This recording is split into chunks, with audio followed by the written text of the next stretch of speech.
بسم اللہ الرحمن الرحیم ایاک نعبد و ایاک نستعین۔ میں اپنی قوم، اپنے ملک، اپنی نسل اور آنے والی نسلوں سے مخاطب ہوں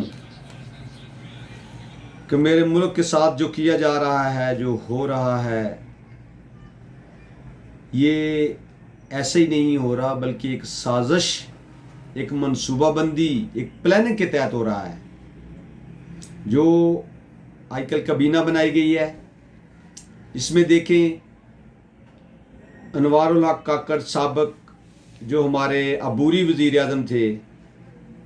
ان کی کارکردگی یہ ہے کہ اس نے ملک کا بیڑا غرق کر کے رکھ دیا ہے۔ لا اینڈ آرڈر، آئین اور قانون کی دھجیاں اڑا کے رکھ دی ہیں۔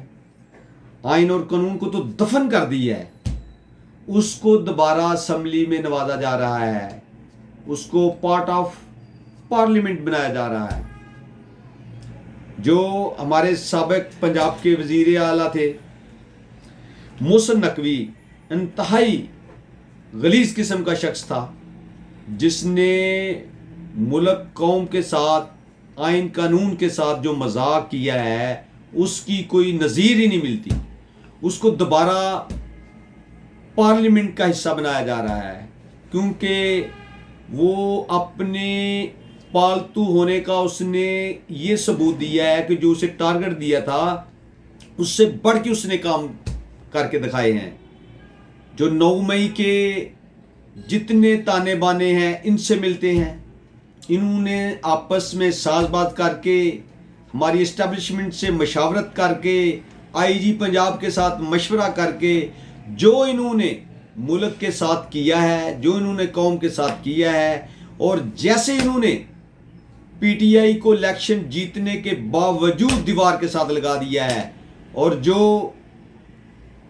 ملک کے سب سے بڑے چور، لٹیرے، غدار،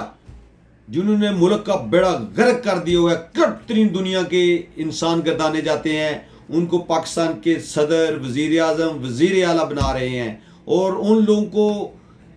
وزارتیں دے رہے ہیں جن کا الیکشن میں نام و نشان بھی لوگوں نے نہیں چھوڑا تھا، وہ بھی اڑا کے رکھ دیا تھا۔ ان کو انہوں نے اب اسمبلیوں میں نوازا جا رہا ہے۔ یہ صاف بات یہ ہو گئی ہے کہ ہمارا قاضی فائز عیسیٰ بھی اسٹیبلشمنٹ کے ساتھ ملا ہوا تھا، اس نے جان بوجھ کے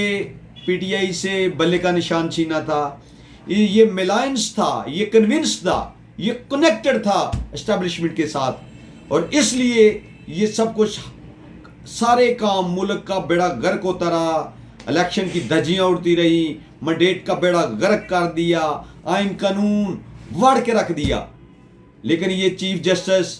انتہائی غلیظ قسم کا شخص نکلا، جس نے کسی بات کا نوٹس تک نہیں لیا۔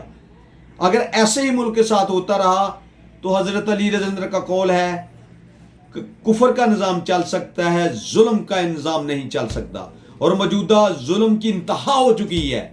لیکن کسی نے، جس کے پاس منصب ہے، جس کے پاس سٹیٹس ہے، جس کے پاس اختیارات ہیں، وہ سوئے ہوئے ہیں، وہ گہری نیند میں سوئے ہوئے ہیں، اور ذاتی مفاد کے لیے ملک کا بیڑا غرق کر رہے ہیں، عوام کو در در پہ